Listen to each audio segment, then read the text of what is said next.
Hola a tothom. Avui anem a parlar de com prendre decisions. Per a aquells que dubteu molt i us costa molt decidir-vos. Potser ara teniu una decisió important que prendre o simplement sabeu que va amb la vostra forma de ser això de que dubteu molt i que em costi molt acabar prenent una decisió. Per què ens costa tant, amb alguns, m'incloc, prendre decisions? Normalment és per tres motius. El primer, m'estic focalitzant en coses que no són la important. És a dir, cada vegada que penso en la decisió que haig de prendre, en si l'opció A o l'opció B, penso en si els demés com ho veuran, no? En si em criticaran, en si ho jutjaran. Perquè, clar, si canvio de feina, què pensarà el fulanito, què pensarà el menganito, em criticaran, no m'entendran, no em recolzaran, etc. Per tant, quan penso en la decisió, aquesta s'allarga i em puc passar molt de temps dubtant perquè en totes les opcions veig crítica, veig judici, veig malestar o falta d'acceptació per part dels altres. El segon motiu pot ser que ninguna de les decisions m'acabi de fer el pes. És a dir, és com que, ostres, és que ni m'agrada molt ninguna de les dues opcions, ni em desagrada molt ninguna de les dues opcions. És una mica d'aquelles vegades en què tiraries una moneda a l'aire i si surt cara, doncs sí, si surt creu, doncs no, no? No acabem de decidir-nos i et pots quedar també bloquejat i que et costi molt seguir endavant perquè ninguna de les dues es desmarca molt. I la tercera i la més típica, doncs perquè i si m'equivoco, no? Em costa prendre la decisió perquè pot ser que m'equivoqui i si m'equivoco ja no podré tirar enrere i després pensaré en per què vaig prendre aquesta decisió i no l'altra i, bueno, pensar en això, no? I posar-te en si m'equivoco per aquest cantó o per aquell, tot et porta a uns escenaris terribles que després ja no podràs ni arreglar ni solucionar. Vale, haig de prendre una decisió o sóc una persona que dubto bastant. Com ho faig? En el primer cas, és superfàcil. Per qui prenc la decisió? Per a qui estic prenent la decisió? Bueno, això que és superfàcil ho fem molta gent, no? Acabo prenent la decisió segons el que crec que els altres esperen de mi. I llavors visc el que els altres considero que volen que jo visqui. Això es veu moltíssim amb adolescents, Nois que, i noies que, no sé, doncs estic estudiant alemany i m'agradaria dir-li al meu pare que vull estudiar anglès, però el meu pare està tan content i tan il·lusionat en que faci alemany que no m'atreveixo i no em decideixo a dir-li doncs, que em vull apuntar a anglès i que vull deixar de fer alemany, perquè, clar, serà un disgust per ell, no? No m'agrada el ballet, però la meva mare està tan encantada en que faci ballet que jo ja segueixo amb el ballet per obligació.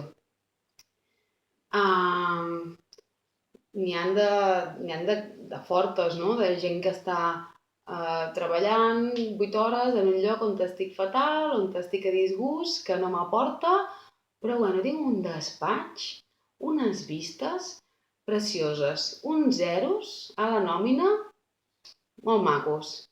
Ningú podria criticar la decisió que he pres, perquè, lògicament, he pres la decisió de més èxit en el sentit d'èxit, que l'èxit és per cada persona una cosa diferent, no? En el sentit de posició, de més diners, de més luxe, no? Un despatx preciós, però 8 hores de mala llet, no? Perquè estic en una feina que no m'agrada fer. O, no sé, no m'agrada ja la meva parella, potser fins i tot m'agraden les dones no? I estic amb un home, però és encantador, un saber estar, quan el porto a casa, increïble. Queda bé, allà on el porto, a més sap posar-se les fotos, és que no sé, guapíssim, però no m'agrada. Bueno, és quan prenem decisions pensant en el que pensaran els altres de les decisions, no? Llavors és com si mig visqués la vida dels altres. A on ens porta això? A la frustració. I ara, exemples una miqueta més exagerats, no?, per fer una mica més en broma, però, hi ha molta gent així, amb algú per lo que diran els demés, amb una feina per lo que diran els demés, adolescents que estan, ja no tan adolescents, no?, que estan estudiant una carrera que no els agrada ninguna de les assignatures de la carrera. No m'agrada ni una de les assignatures de dret, però la meva mare, per lo típic, no?, encantadíssima que la nena serà advocada.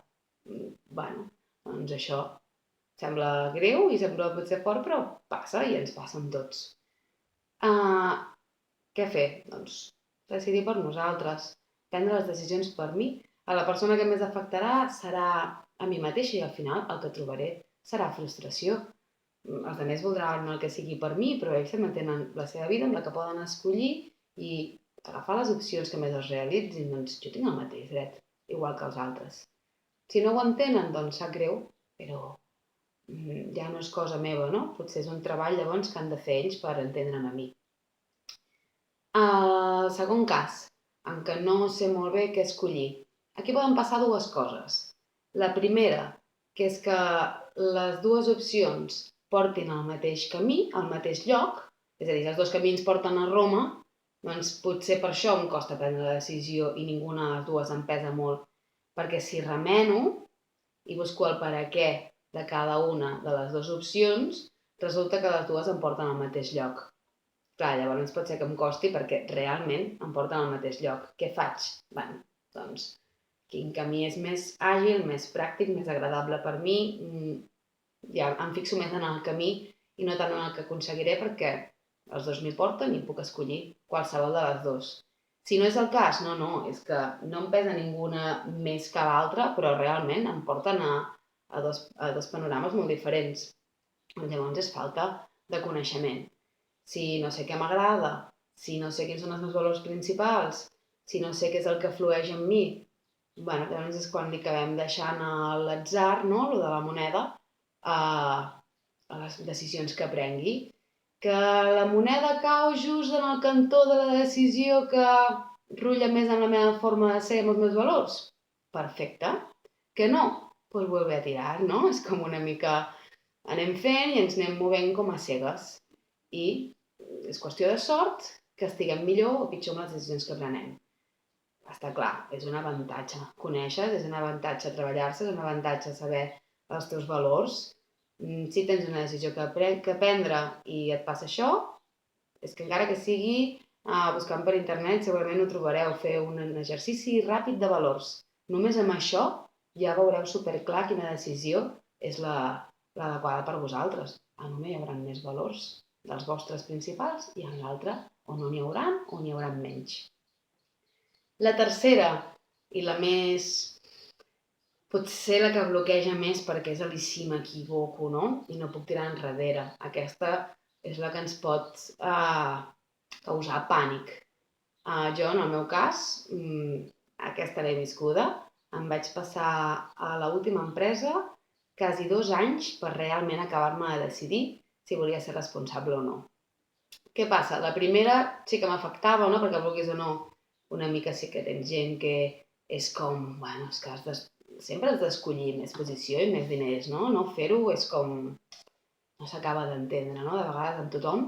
Però no es comportés malament. La segona tampoc, perquè sabia que en el fons no rotllava amb mi. En el fons ho sabia. Però clar, també ens passa, potser sé quina quadra més amb mi, però i si m'estic dient això perquè no vull passar per no sé què i li comences a donar voltes a la truita, no? Així que fas, allargues més prendre la decisió. I així que fas, allargues més el tenir que afrontar el i si m'equivoco. Al final, en el meu cas, què va passar? Que em van donar un ultimàtum, no? Em van dir, doncs, no sé què ho has de decidir avui, no té més. I quan ho vaig tenir que decidir, doncs va sortir el no intern, no? Que feia tant que feia falta que sortís i ja està. I sincerament el resultat va ser, doncs, dormir com feia molts mesos que no dormia. Feia molt de temps que em llevava per les nits i jo no em vaig tornar a llevar cap dia més. O sigui, vaig dormir superplana, no sabia què tenia a veure el dormir malament amb aquesta decisió que estava postergant. Imagineu, no?, com ens pot afectar. Què passa si esteu en aquest en aquest tercer cas, no? En por d'equivocar-se i de no poder tornar enrere. Com ho arreglo? Com ho soluciono? Doncs només hi ha una opció, que és permetre't equivocar-te. És el que hi ha. Al final, no decidir-me també és decidir. Allargar les coses també és decidir, perquè acabo vivint un camí mentre no decideixo, no? I potser m'estic passant malament. El que està clar és que si m'equivoco, no passa res. Si m'equivoco i dic, vaig deixar anar l'oportunitat de la meva vida, doncs ara ja sé el que vull. Potser trigaré més, potser hauré d'anar-ho a buscar per un altre camí, potser hauré d'anar-ho a buscar d'una altra forma, però ja sé què tinc que anar a buscar, ja sé què em realitza. Sí? Segur que hi ha alguna manera. Segur que no hi ha res que sigui, és que si ho perdo... No, perquè si era el teu camí, vol dir que era el teu camí perquè hi havia uns valors que es realitzaven en aquell camí. No em crec que aquells valors només estiguin en una opció en la vida i en ningun altre lloc. Per tant, els podem anar a buscar des d'un altre cantó. Que no t'has equivocat? Doncs perfecte, potser et passarà com a mi, que llavors dormiràs superbé. Si és el vostre cas, si us passa això, doncs agafeu la decisió i analitzeu-la. Estic fixant-me en coses que no m'hauria de fixar amb la crítica dels altres, estic no prenent la decisió per mi, sinó en nom del que els altres pensaran. Vale, doncs prou, perquè només trobaré frustració si ho faig des d'aquí. Mai plou al gust de tothom, així que decideixi el que decideixi, sempre hi haurà alguna cosa que potser no rotllarà amb la mentalitat i amb les creences d'un altre. L'important és que t'aporti a tu allò que decideixis. Si és el segon cas, conèixer-me, deixar-li a la sort i a l'atzar el meu benestar, la meva felicitat, la meva realització personal. Hem de saber què busquem, hem de saber cap a on anem per poder-ho anar a buscar, per poder-ho agafar, no? I el tercer cas, i si m'equivoco? Doncs no passa res. Permete't equivocar-te. Ens hem d'equivocar, sí? De vegades ens ha de passar una experiència d'aquestes per donar-te compte i veure-ho després des de fora i dir, per què vaig fer això, no? Doncs ho vaig fer per això. I s'ha acabat, ja no ho faré més. Si m'equivoco, m'equivoco. I si m'equivoco, doncs mira, ja sabré el per què i ja sabré què repuscar a partir d'ara. Així que, espero que si esteu en un moment de dubtes, això us hagi servit i, si voleu més informació, com sempre, a gemapallars.com. Si teniu algun dubte aquí al vídeo mateix i si us ha agradat, doncs us agraeixo que ho compartiu i fins la pròxima. Adeu!